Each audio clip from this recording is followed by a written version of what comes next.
मेरे प्यारे बच्चों, मैं आप सभी लोगों का अपने YouTube channel online strong study में स्वागत करता हूं।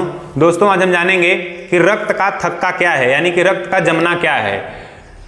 तो आप लोग जानते ही होंगे कि जब तक रक्त हमारे शरीर के अंदर होता है तब तक जमता नहीं है, लेकिन जैसे ही हमें किसी कारणवश चोट लगती है तो हमारा ब्लड यानी कि रक्त निकलता है बाहर और वैसे ही वो जमने लगता है। तो रक्त के जमने की जो घटना होती है इसे हम लोग बोलते हैं रक्त का थक्का। और रक्त का थक्का बनने की जो समय सीमा निर्धारित है वो होती है 4 से 5 मिनट। यानी कि जब आपको चोट लगेगी, आपका ब्लड निकलेगा बाहर तो वो 4 से 5 मिनट में जम जाता है, यानी कि रक्त का थक्का बन जाता है। और रक्त का थक्का जमने की जो समय सीमा है वो है 4 से 5 मिनट। आइए सबसे पहले जानते हैं कि रक्त शरीर के अंदर नहीं जमता है, इसके पीछे का क्या कारण है। तो मैं आपको बताना चाहता हूं कि रक्त हमारे शरीर के अंदर रहता है तब तक नहीं जमता है, क्योंकि उसमें एक पदार्थ पाया जाता है जो रक्त को जमने से रोकता है, जिसका नाम होता है हिपैरिन। यानी कि हिपैरिन नामक पदार्थ की उपस्थिति के कारण ही जो रक्त है वो हमारे शरीर के अंदर नहीं जमता है, परंतु शरीर के बाहर निकलते ही जम जाता है। हिपैरिन एक थक्का रोधी पदार्थ है जो रक्त को जमने से रोकता है। हिपैरिन नामक पदार्थ का निर्माण होता है, यानी कि यह बनता है यकृत में। हिपैरिन यकृत में बनता है और हमारे ब्लड में मिलता रहता है, जिससे हमारा जो रक्त है वो जब तक हमारे शरीर में रहता है तब तक जमता नहीं है। वहीं अगर दूसरे कारण की बात की जाए तो दूसरा कारण आपका है कि रक्त शरीर के बाहर जम जाता है। इसके पीछे का क्या कारण है? तो इसके पीछे का कारण यह है कि रक्त को जमने से रोक रहा था हिपैरिन, और हिपैरिन की सबसे अत्यधिक दुश्मनी होती है ऑक्सीजन से। तो जैसे ही आपको कभी चोट लगेगी या आप कट गए तो आपका ब्लड निकलेगा शरीर से बाहर, और जैसे ही शरीर से बाहर निकलेगा तो उसको मिल जाएगी ऑक्सीजन। तो ब्लड को जमने से जो रोक रहा था हिपैरिन, वह ब्लड के साथ निकलेगा बाहर जब आपको चोट लग जाएगी तो, और उस हिपैरिन को मिल जाएगा ऑक्सीजन। और इसकी दुश्मनी थी ही किससे? हिपैरिन की दुश्मनी थी ही ऑक्सीजन से। जैसे इसको मिल जाएगा ऑक्सीजन, यानी कि हिपैरिन ऑक्सीजन के संपर्क में आएगा, वैसे हिपैरिन काम करना बंद कर देगा। अब यह काम क्या कर रहा था? काम यह कर रहा था कि रक्त को जमने से रोक रहा था, लेकिन जैसे ही हिपैरिन खत्म हो जाएगा वैसे ही रक्त का जम जाएगा थक्का। तो आप समझ पाए होंगे कि जब हमें चोट लगती है और हमारा रक्त शरीर से बाहर निकलता है तो हिपैरिन को मिल जाता है ऑक्सीजन, और जैसे ही हिपैरिन को ऑक्सीजन मिलता है हिपैरिन काम करना बंद कर देता है और हमारे रक्त का जम जाता है थक्का। रक्त का थक्का जमने के लिए जो समय है वो है 4 से 5 मिनट। अगर रक्त का थक्का 4 से 5 मिनट में जम गया तब तो ठीक है, अगर इससे ज्यादा का समय लेता है तो फिर आप रोगी हैं। और वो कौन सा रोग होगा? उस रोग को बोलते हैं हीमोफीलिया।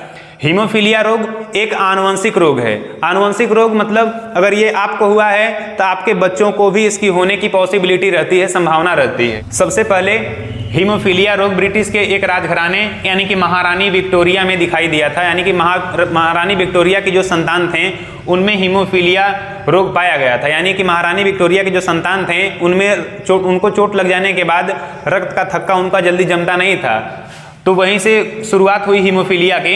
हीमोफीलिया रोग में होता क्या है वो देख लेते हैं। जिस भी व्यक्ति को हीमोफीलिया रोग होगा, यानी कि जो व्यक्ति हीमोफीलिया रोग से ग्रसित होता है उसमें रक्त का थक्का जल्दी जमता नहीं है। रक्त का थक्का जमने के लिए समय होनी चाहिए 4 से 5 मिनट, लेकिन जिस व्यक्ति को हीमोफीलिया रोग होगा उस व्यक्ति में रक्त का थक्का 4 से 5 मिनट के बाद ही जमता है, यानी कि बहुत ज़्यादा समय ले लेता है। अगर ऐसा हो जाएगा कि आपको चोट लगे और रक्त का थक्का जमे ही ना 4-5 मिनट में, आप तो 4-5 मिनट में न जमे तो फिर आपके शरीर से अत्यधिक रक्त निकल जाएगा बाहर, रक्तस्राव हो जाएगा और व्यक्ति की से मृत्यु भी हो सकती है। अतः हम कह सकते हैं कि हीमोफीलिया रोग से ग्रसित जो व्यक्ति होते हैं उनमें रक्त का थक्का जल्दी बनता नहीं है, और अत्यधिक रक्त निकल जाने के कारण व्यक्ति की मृत्यु भी हो सकती है। तो देखते हैं रक्त का थक्का जमने की जो समय सीमा होती है वो होती है 4 से 5 मिनट की। तो देखते हैं कि रक्त 4 से 5 मिनट जमता है तो कैसे जमता है, उसमें होता क्या क्या है। तो देखते हैं दोस्तों ध्यान से। जैसे ही हमको कहीं चोट लगती है या हम कटते हैं तो हमारे ब्लड में तो 3 प्रकार के सेल होती हैं, आरबीसी, डब्ल्यूबीसी और प्लेटलेट्स। तो रक्त का थक्का जमाने का जो सबसे ज़्यादा योगदान होता है वो होता है प्लेटलेट्स यानी कि थ्रोम्बोसाइट का। जैसे ही हम कटते हैं तो थ्रोम्बोसाइट निकलता है हमारे शरीर से बाहर, और जैसे ही थ्रोम्बोसाइट यानी कि प्लेटलेट्स बाहर निकलता है तो उसको वायुमंडल से मिल जाती है क्या? वायु। और उसको जैसे ही वायु मिलेगी वैसे ही जो आपका थ्रोम्बोसाइट था वायु से क्रिया करके तुरंत बनाता है थ्रोम्बोप्लास्टिन नामक प्रोटीन। और ये थ्रोम्बोप्लास्टिन नामक जो प्रोटीन होती है इसका क्या कार्य है तो वो सुनिए ध्यान से। हमारे शरीर में एक प्रोथ्रोम्बिन प्रोटीन होती है जो अक्रिय रहती है, यह अभिक्रियाशील नहीं है। तो इस प्रोथ्रोम्बिन को जो जगाने का श्रेय है वो थ्रोम्बोप्लास्टिन करती है। तो जैसे ही थ्रोम्बोसाइट को वायु मिलेगी तो यह निर्माण करेगा थ्रोम्बोप्लास्टिन का। ये थ्रोम्बोप्लास्टिन कैल्शियम के साथ मिल करके इस इनएक्टिव प्रोथ्रोम्बिन को एक्टिव बनाता है, सक्रिय बनाता है।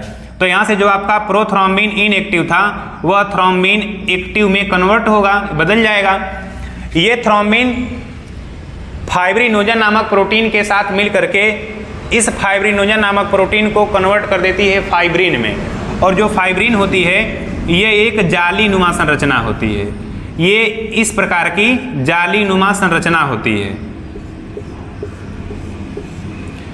और जैसे ही थ्रोम्बिन फाइब्रिनोजन के साथ मिलकर के फाइब्रिन नामक जाली बनाती है तो फिर ये फाइब्रिन नाम की जाली बन गई। अब ये फाइब्रिन नाम की जो जाली बनी है, जहां से ब्लड बह रहा था वहां बनती है फाइब्रिन नाम की जाली। और ब्लड में बहता ही कौन कौन है? WBC, RBC, प्लेटलेट्स और साथ में होता है प्लाज्मा। अब जैसे ये फाइब्रिन नामक जाली बन जाती है तो जो हमारा रक्त होता है उसके दो हिस्से होते हैं। है जो प्लाज्मा है ये तरल वाला हिस्सा है, द्रव टाइप का रहता है, पानी टाइप का। WBC, RBC और प्लेटलेट्स ये ठोस होती हैं। तो जब ये फाइब्रिन नामक जाली बन करके तैयार हो जाती है तो उसमें जो हमारा रक्त बह रहा होता है, रुधिराणु बह रहे होते हैं, उनमें से WBC, RBC और प्लेटलेट्स आकर के इस जाली में फंस जाते हैं। और जब जाली में फंस जाएंगे तो जो है तरल पदार्थ है प्लाज्मा, रक्त चोट लगने के बाद बाहर निकल रहा था, यह निकलना बंद हो जाएगा। और जैसे ही RBC, WBC और प्लेटलेट्स आकर के इस जाली में फंस जाती हैं, वैसे ही जहां चोट लगी होती है वहां एक पपड़ी जम जाती है। और जब पपड़ी जम जाएगी तो जो हमारा ये प्लाज्मा द्रव निकल रहा था बाहर, वह बाहर निकलना बंद हो जाता है। इस पूरी घटना को हम बोलते हैं रक्त का थक्का बनना। और रक्त का थक्का बनने में यानी कि यहाँ से लेकर के ये पूरी क्रियाएं होने में जो कुल समय है वो लगता है 4 से 5 मिनट का। तो हम कह सकते हैं कि रक्त का थक्का 4 से 5 मिनट में जम जाता है।